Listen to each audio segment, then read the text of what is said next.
What up, guys, and welcome to our review of The Unbearable Weight of Massive Talent. Gabe and I had a chance to see it a week early at an Investor AMC screening. Those are really, really cool. If you have AMC stubs, you're able to see these movies a week early in advance.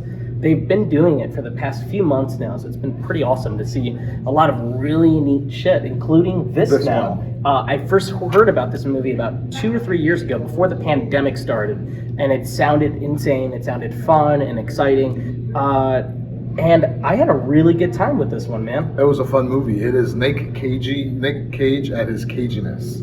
It is like the epitome of a Nic Cage movie. Think about Con Air, The Rock, and like amplify that times like 5. That's how I felt. It was made by people who really love Nic Cage as the actor, and he is one of our great actors of the past 25, 30 years. And this movie really spotlights him and goes, hey, remember how awesome Nic Cage is? Right. Yes, he's doing a lot of movies that go to streaming, a lot of great movies that go to streaming. Right. Let's highlight him in a movie that's bigger and on the big screen. Yeah, it's Nic Cage, like, not that he went anywhere, but he's sort of back. You know what I'm saying? It feels like this was his vehicle to come back. This is his comeback vehicle. Yeah. And I think that come award season, I'm not gonna say, but he should be considered for some of the stuff because he played. I know he played himself, like an exaggerated version of himself, but it was just so sweet. It was great. I know he did this and Pig and Mandy. He's done a ton of great movies in the past 5 or 6 years. Right. But this is his first return to like the theater across the mainstream in like 10 or 12 years. It's been a while for him. Pedro Pascal is one of the best actors working today from Game of Thrones. He's going to be in The Last of Us TV adaptation. Mandalorian, obviously. He's fantastic in that. And the best thing about the movie for me is the chemistry between these two. They're truly fantastic in it. They're funny. I would watch a buddy cop movie with them too. It's awesome, man. It's funny, it's heartwarming, the exchange that they have with each other. A lot of the laughs come from their interactions. And filling out the rest of the cast, we have Ike Barinholtz. He's only in a handful of scenes. He plays a CIA operative. Same thing with Tiffany Haddish.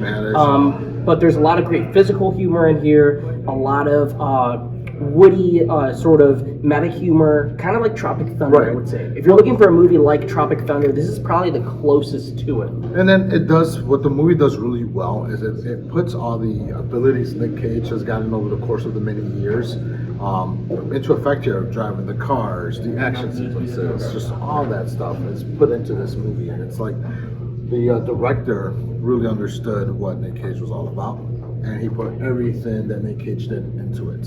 Yeah, man, I'm going pretty big on this. I honestly was hovering around a 3.5 throughout the whole movie. I think it does have some pacing issues. Right, I agree. Pacing issues are definitely, it starts off fast, and it really kind of lulls around the middle part, then it picks back up. Yeah, the last third of the movie is just a ton of fun. So I'm going pretty solid. I was hovering around 3.5. I'm going 4 out of 5. I think this is a solid, fun time. I laughed pretty big around maybe 5 or 6 times in the movie I can count. And overall, Nic Cage just brought it. This is the movie that should bring him back into the theater.